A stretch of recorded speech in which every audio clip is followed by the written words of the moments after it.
Hello friends, good morning. कैसे हैं आप सभी? स्वागत है आप सभी का हमारे एक और नए ब्लॉग वीडियो में। मेरा नाम है अनीता और आप देख रहे हैं अनीता भगले लाइफस्टाइल चैनल। तो फ्रेंड्स, हो चुकी है एक नए सुबह की शुरुआत और एक नए प्यारे से ब्लॉग की भी शुरुआत। ये सुबह का टाइम हो रहा है, बच्चों को मैंने स्कूल भेज दिया है। उसके बाद चाय नाश्ता करके हम लोग दोनों चले गए बैंक किसी काम से। दरअसल बैंक में इनको कुछ काम था तो वहाँ मुझे भी जाना पड़ा इनके साथ। थोड़ा लिखा पढ़ी का जो भी काम होता है तो मैं देख लेती हूँ। इस वजह से फाइनली हम लोग पहुँच गए बैंक में। और अभी तो मौसम बहुत ही ज़्यादा अच्छा हो रहा था, हल्के हल्के बादल हो रहे थे, लेकिन वापस जाते टाइम मुझे नहीं पता था कि इतनी अच्छी बारिश हो जाएगी। मुझे बारिश में भीगने का मन था, लेकिन इन्होंने क्या बोला कि अभी नहीं भीगेंगे, कि फ़ोन ऐसा है ना, फ़ोन है एंड्रॉयड वाला जिसमें पानी चला जाएगा तो क्या बोलते हैं, फ़ोन ख़राब हो सकता है। और जब बैंक का सारा काम ख़त्म करके हम वापस नीचे आए ना, तो देखिए कितना अच्छा मौसम हो गया और इतनी अच्छी बारिश हो रही थी। बहुत ही ज़्यादा मन कर रहा था मेरा बारिश में भीगने का। फिर फाइनली मैंने कन्विंस कर ही लिया कि मुझे बारिश में भीगना है। तो भीगते भीगते हम आए। हमने वीडियो कुछ भी नहीं बनाई थी क्योंकि फ़ोन में पानी चला जाता ना तो फ़ोन हो जाता ख़राब। और आते आते इतना लेट हो गया था, तो इस वजह से मैं खाना भी साथ में लेकर आई थी होटल से, क्योंकि इनको ना बच्चों का टाइम हो रहा था स्कूल जाने का। और ये देखिए मैं कितनी भीग चुकी हूँ। बहुत अच्छा मौसम था और मज़े भी बहुत आए। साथ में खाना भी लेकर आ गई हूँ। और बच्चे भी पूछ रहे थे मम्मी कितनी देर लगा दी आपने, तो हम कुछ काम से गए थे इस वजह से। और बारिश की वजह से मेरा और जो सिंदूर था ना थोड़ा लुढ़क के इधर आ गया, तो वही मैं बता रही थी। और खुशी बता रही है एक ज़रूरी बात कि जब वो बैठी थी ना तो कान खजूरा, जो उसे कांतर बोलते हैं ना, वो ना बेड पे आ गई होगी। बरसात का मौसम है तो हो सकता है आ ही जाती हैं, तो वो डर गई थी। तो वो वीडियो उसने बनाई है, देखिए इस तरीक़े से बेड पे थी, तो वो डर गई बहुत ज़्यादा। तो मुझे भी देख के एकदम गिजगिजी सी नहीं होने लग जाती है। फिर हो गया है शाम का टाइम और यहाँ पे परी पता नहीं कुछ ढूंढ रही थी फ्रिज में। मैंने लगा दिए यहाँ पे मैंने लगा दिए यहाँ पर वॉशिंग मशीन में कपड़े बहुत सारे हो रहे थे धोने के लिए। तो मैं कहा चलो मशीन लगा देते हैं। पानी भी बहुत अच्छा आ रहा था इस टाइम पे। शाम को पानी आता है ना तो मैं शाम को ही मशीन लगा देती हूँ।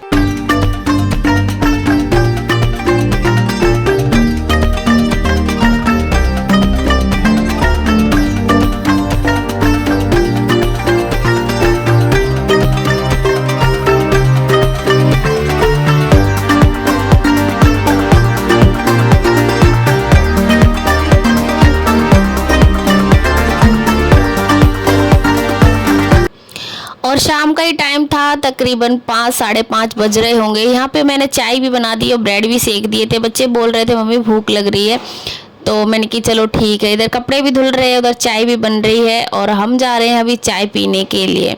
साथ ही साथ में सारे काम होते रहेंगे। इधर बस मैं चाय लेकर आ गई हूँ। परी से मैं कुछ बातें कर रही हूँ। परी ना पूरे घर में सामान फैला देती है। कुछ भी बनाएगी, पढ़ाई लिखाई का काम करेगी ना तो पूरे घर में फैला देगी। तो वो इसी के लिए मैं डांट रही थी उसे, अगर पढ़ाई करती हो या जो भी आर्ट्स क्राफ्ट्स वगैरह करती हो ना, तो सामान अपना उठा के रख दिया करो, क्योंकि फिर पैरों में किताबें लगती हैं, घर में भी गंदगी लगती है तो अच्छा नहीं लगता है। मैं पूरे दिन समेटती रहती हूँ, लेकिन फिर भी परी को ये नहीं होता कि मैं चलो उठा दूँ या देखने में कैसा लगेगा। जो जहाँ पड़ेगा ना वैसे और फैला के और रखेगी। बस इसी वजह से मैं परी को थोड़ा डांट रही थी। और अभी जतिन तो नहीं पी रहा है चाय, जतिन मना कर रहा था। और आज मैं पी रही हूँ चाय। 2-4 दिन से मैंने चाय नहीं पी थी। फिर बारिश में भीग गई थी तो फिर मेरा मन कर गया चाय पीने के लिए। यहाँ पे जतिन के लिए मैंने दलिया बना दिया है। वो कह रहा था मम्मी मैं दलिया खाऊंगा। और रात के खाने में मैंने अरबी की सब्ज़ी बनाई थी, तो अभी अरबी छौंक दूंगी। उधर मेरे कपड़े धुल चुके हैं सारे और यहाँ पे रात का खाना भी बन जाएगा। तो अरबी की सब्ज़ी रोटी यही मैंने खाने में बनाया। कुछ ज़्यादा स्पेशल मैंने कुछ नहीं बनाया। ये है अगला दिन और यहाँ पर अभी मैं तो हो गई हूँ नहा धो के तैयार। घर के सारे काम हो चुके हैं और इधर परी भी नहा के हो गई है तैयार। बस इधर चाय नाश्ता चल रहा है क्योंकि हम जा रहे हैं कहीं की बहुत ही ज़्यादा एक ज़रूरी काम से। तो काम क्या है वो मैं वीडियो में चलते चलते बता देती हूँ। और जो काम से मैं गई तो मैं आप लोगों को एक बात बता देती हूँ कि आप लोग इस तरीक़ा के सोशल मीडिया प्लेटफॉर्म पे अगर कुछ ऐसी आए अफवाह या न्यूज़ आए बच्चों के लिए बड़ों के लिए, तो प्लीज़ आप लोग इस चीज़ में मत पड़ना, क्योंकि ये एक बहुत ही ज़्यादा फ्रॉड या स्कैम कह सकते हैं वो चीज़ चल रही है। तो मैंने क्या किया कि मेरे को इंस्टाग्राम पे एक नोटिफिकेशन आया था कि बच्चों के मॉडलिंग के लिए, तो उसमें मैंने फॉर्म फिल कर दिया, क्योंकि मेरी परी है ना जो, तो वो थोड़ा डांस वांस में इस चीज़ में ज़्यादा एक्टिव रहती है। तो इस वजह से मैंने सोचा चलो इसका मैं करवा देती हूँ, हो सकता है इसकी वजह से इसको कुछ चांस वगैरह मिले या जो भी है। तो कास्ट यू की तरफ से मुझे आया था, तो उस हिसाब से मतलब मेरी फीड में कास्ट यू का एक मैसेज आ गया था, ऐसे रील्स आ गई थी, तो मैंने उसमें फॉर्म फिल कर दिया, सारा डिटेल्स जो भरनी थी वो मैंने भर दी। और फिर कुछ दिन बाद मुझे कॉल आ गया, तो बस हम उसी के लिए ही जा रहे हैं। तो मैंने पूछा कि पैसे ऐसे तो नहीं लगने, कह रहे नहीं सब कुछ फ्री है, कुछ भी पैसे वगैरह रजिस्ट्रेशन फीस और ये कुछ भी नहीं लगेगा, बस आप लुक्स के लिए आ जाइए। तो मैं बस तैयार होके हम लोग तीनों लोग जा रहे हैं वहाँ पे टेस्ट। तो ये साकेत में था, तो साकेत हम लोग तीनों गए थे, लेकिन वहाँ का जो भी कास्ट करने वाला जो भी शेड्यूल था वो तो ठीक था, लेकिन बाद में हमसे पैसे मांग लिए गए थे। तो ये एक बहुत ज़्यादा फ्रॉडगिरी चल रही है आजकल, और ये सोशल मीडिया के ज़रिए ही आते हैं। ये लोग कोई कास्ट वगैरह नहीं करते हैं और ऐसे ही करते हैं। जैसे मैं गई वहाँ पहुँची, उसके बाद बातचीत हुई कि कहाँ से है कैसे करके, सब कॉन्टैक्ट नंबर वगैरह लिए, फिर उसके बाद परी के लुक्स वगैरह के फोटोग्राफ वगैरह करी गई और बताया कि ब्रांड वगैरह इनको कोलैब देगा, ये करेगा, शूट चलेंगे, ऐसे करेंगे। तो उसका ना अब आपको खर्चा वगैरह लगेगा। तो हमसे मांगे 18,000 रुपये।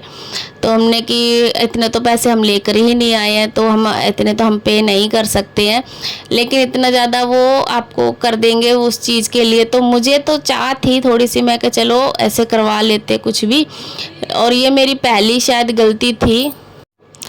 मैंने इसलिए हाँ कर दी थी कि चलो परी को एक चांस मिल जाएगा, स्कूल के साथ साथ ही वो अगर इस लाइन में पहुंच जाएगी ना तो उसके लिए भी सही होगा। वैसे भी ज़्यादा एक्टिव रहती है डांस में, एक्टिंग में, इस हिसाब से। तो हमने पूरा अमाउंट तो उस टाइम नहीं दिया, बोल रहे थे कि आपको पोर्टफोलियो करवाना पड़ेगा ना, तो आप लोकल से करवाओगे आपको अच्छा नहीं होगा, हमारी ही टीम करके देती है, तो आप वहाँ से करवा लेना। तो वो साकेत से आ गई, थोड़ा कुछ जाके होना था। तो हमने कि हम तो इतने पैसे लेकर ही नहीं आए हैं, हम तो इतने पैसे नहीं दे पाएंगे अभी। तो काफ़ी सारी बातें होती रही, तो कह रहे आप हाफ नहीं दे सकते तो आप मिनिमम दे दीजिए। जैसे एक स्लॉट बुक करना होता है, कहने का मतलब एक सीट के हिसाब से मान सकते हैं कि आपका बच्चा इधर फिक्स हो गया है तो आपका शूट वगैरह चलेगा।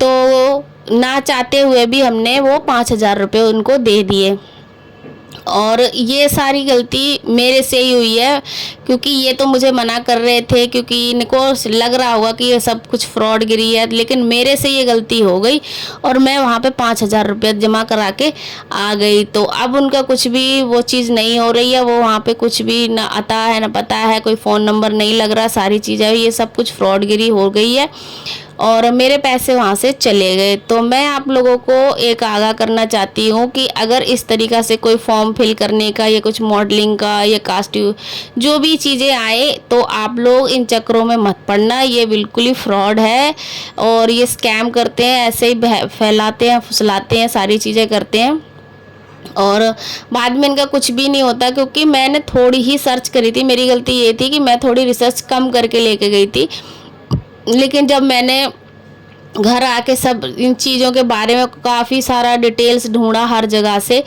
तो मुझे पता चला गया कि फ्रॉड है। क्योंकि बहुत सारे कमेंट्स ऐसे थे जो लोग कह रहे थे कि हमसे भी ऐसे ही पैसे ले लिए गए और हम भी इसका शिकार हो गए। हमारे बच्चों को आज तक कोई मॉडलिंग का सीन नहीं मिला है, ना कोई ब्रांड ने कोलैब करा है, ना कुछ करा है। ब्रांड भी कोलैब देती है तो वो खुद हमसे सामने से पैसे मांगती है।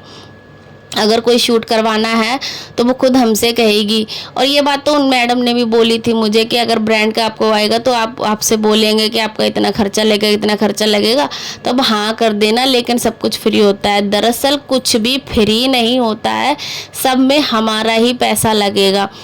तो ये चीज़ में बस आपको ध्यान रखना है कि इन चीज़ों में बिल्कुल नहीं पड़ना है। अगर आपका बच्चा टैलेंटेड है तो आप खुद से ही उस पर वर्क करिए, आप खुद ही उसको अच्छी से अच्छी शिक्षा वगैरह दीजिए, या फिर आप सपोर्ट करिए। अगर वो वीडियोस वगैरह बनाता है तो उसमें सपोर्ट कर सकते हैं। तो इस तरीक़ा से आपके हाथ में सारी चीज़ें रहेंगी तो सब कुछ सही रहेगा।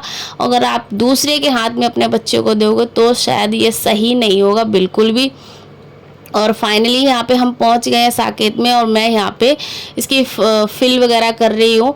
तो अभी यहाँ पे एक शूट वो चल रहा है क्या बोलते हैं, लुक्स टेस्ट जो होता है वो चीज़ चल रहा है। तो यहाँ पे लेफ़्ट राइट और ये सब एंगल से फ़ोटो ली जाती है ना, इस वजह से फिर हम गए अंदर मैडम से मिलने के लिए। तो वहाँ से जो भी उनने बात बोली तो वो मेरे माइंड में ऐसी फिट हो गई कि मैं उस चीज़ में फंस गई, और मेरे को एक लालच सा आ गया कि चलो मेरा बच्चा इस फील्ड में है, जाना भी चाहता है, और चलो इसके ज़रिए उसको एक काम मिलेगा, चांस मिलेगा, तो उसकी एक अच्छे से पहचान जो भी मान के चलो बन सकती है। और भी पेरेंट्स इधर आए थे, मैं अकेली नहीं थी, बहुत सारे पेरेंट्स इधर आए थे। और फिर वहाँ से मैं आ गई सारी चीज़ें फिल वगैरह करके, लेकिन अब उनका कुछ भी बातचीत नहीं हो रही है, ना कुछ फ़ोन आ रहा है ना कुछ आ रहा है। तो ये सब चीज़ें मेरे साथ हो गई, फ्रॉड हो गई। तो मैंने सोचा कि चलो मैं आपको एक वीडियो बना के दे देती हूँ, तो इन चीज़ों में मत पड़ना आप लोग। तो अब है अगला दिन, और यहाँ पे देखिए हमारी खिड़की टूट गई थी, तो उस खिड़की की हो रही है मुरम्मत। तो अंकल आए हुए हैं कारीगर जो खिड़की बना रहे हैं। तो वहाँ पे ये सब कुछ ऐसा फैल गया है, तो उन्होंने खिड़की खोल दी थी कि बरसात की वजह से ना वो खिड़की होगी ख़राब। यहाँ पे काम चल रहा है सारा। तो फ्रेंड्स आज की वीडियो मेरी यहीं तक थी। आप लोगों को वीडियो कैसी लगी कमेंट में ज़रूर बताना। हाँ, और ऑनलाइन फ्रॉड के चक्कर में बिल्कुल भी मत पड़ना, खासकर पेरेंट्स वगैरह जो भी हैं। अगर अपने बच्चे को आगे बढ़ाना चाहते हैं तो अपने ज़रिए बढ़ाएं और इन चीज़ों में ना पड़े। Bye bye friends.